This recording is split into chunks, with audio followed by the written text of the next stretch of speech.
realize click here doesn't have a great SEO value unless your company's name actually is click here or you're selling something called click here. So most people wanted something like my dog trainer example would be, the best dog trainer in Montreal being the anchor text, etc., etc.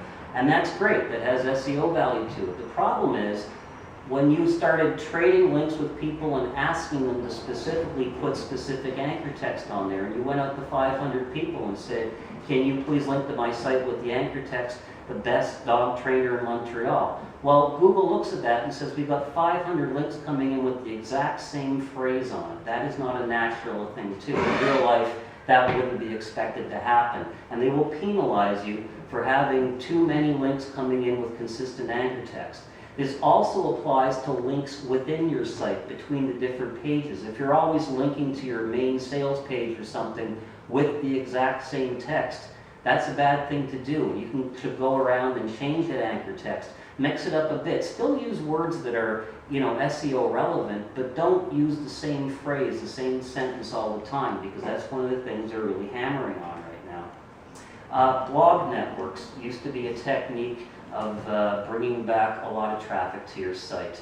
The idea of a blog network was you had a website and you put a bunch of networks around it. It almost ended up looking like a highway map. Like you'd have Montreal in the center, all the suburbs around it, all the cities around it, all the highways linking in, with all the traffic focused on Montreal in this case. With a blog network, you would build your site, and then you'd go out and get some WordPress.com sites.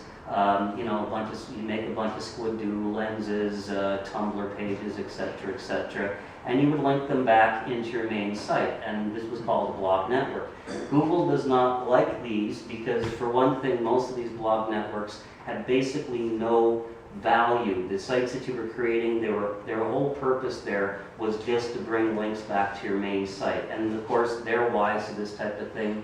They don't like this type of thing anymore, and so the days where you go and just put WordPress MU on, click a mouse button and make 100 websites, put RSS on it and populate it, and half an hour later have 100 new websites pointing to yours, those days are over. And if you've been using that kind of a technique to bring traffic back to your site, you need to avoid doing that. You need to break down your blog network.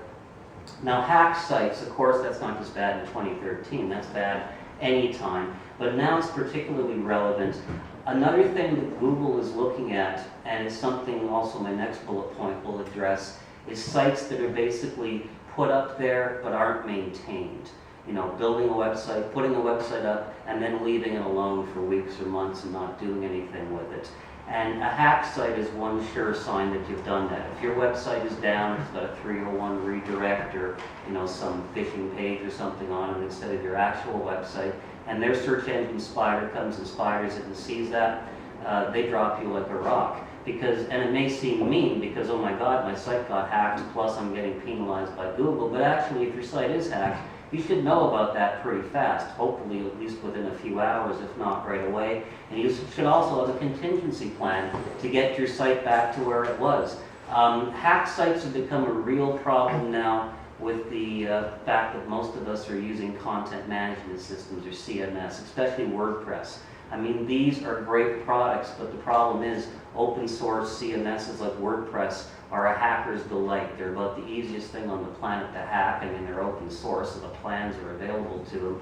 Plus, the people using these a lot of times don't use a lot of good security methods. They use passwords that have words that are in the English language, or they use their child's name with with the year number after it or something like that. Stuff like that is easy to break into. So sites are getting easier and easier to hack because people are just not paying attention to that.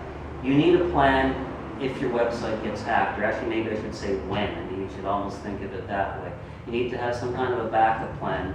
If you don't have a way of restoring your website in 15 or 20 minutes, then you need to have one. I mean, it's so easy to do if you have a plan, and it's so hard to do if you don't have one. So this is something you definitely want to look at for both SEO purposes and just for keeping your website up and running.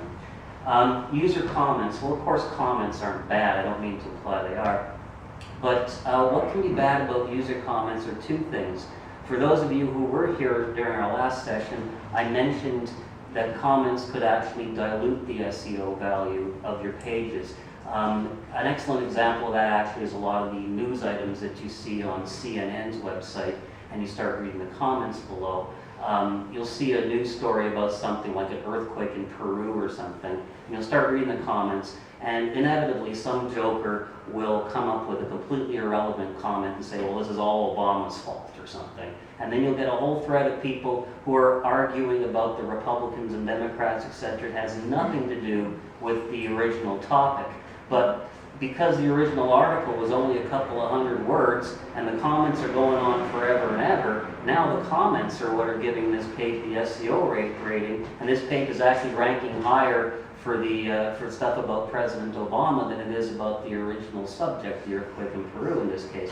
So your user comments, especially if you leave them unmoderated, can dilute your SEO value. But there's another aspect to them as well, and again, this goes along with hacked sites. If you're allowing comments on a site that you're basically ignoring, that becomes obvious, because a comment is supposed to be a two-way dialogue. It's supposed to be a dialogue between the person writing the article and the people who have read the article. So if someone makes a comment about your article that says, hey, I really loved your article, then you should be replying saying, oh, thanks, I'm really glad you enjoyed it or something. If somebody wants to dispute one of the points you made in the article, you want to engage them in discussion.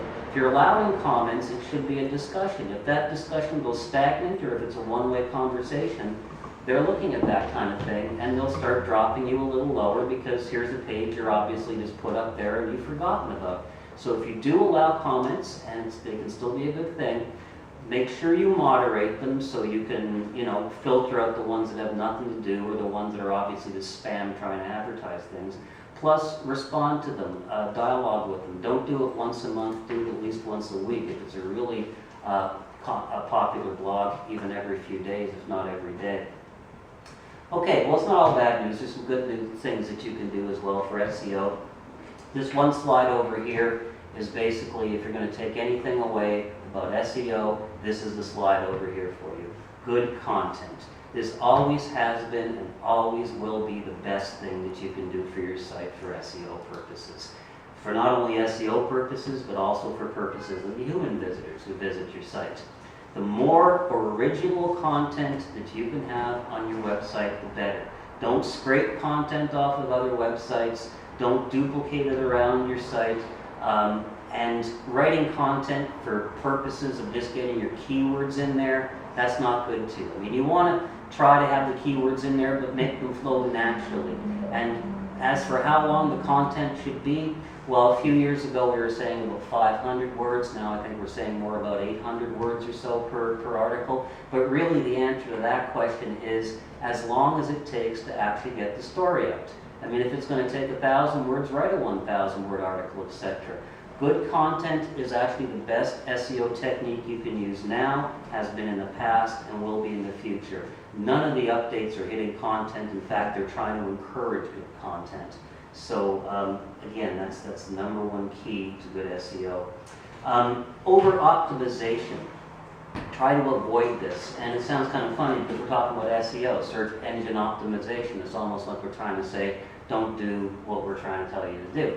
But what over optimization would be, an example would be if you've got like a 100 or 200 word article, but then you've got your title tags perfectly optimized, you've got your H1 tags all set correctly, you've done everything, you've got all the meta tags that you want, your meta keyword tags, meta description tags, all filled up, and then you have this tiny little article. It's become pretty obvious that what you've done is you spent more effort on the SEO on this page than you actually have on writing the content. So spend the effort on writing good content. Again, I'm certainly not saying don't pay attention to the SEO aspect of it, but don't focus on the SEO aspect. Focus on good content. Remember too, the SEO will bring you up there, of course, in Google if you're doing right, but then you're going to get human visitors to that site, and it's the good content that will keep those people there and will stay there. So, don't overdo the optimization. Non-advertising outbound links. A site needs a number of outbound links as well. Outbound links basically being links on your site that link to other people's websites. and that's a good practice. But with some sites, all of the outbound links are advertising, affiliate links, etc. They don't serve to add any other value.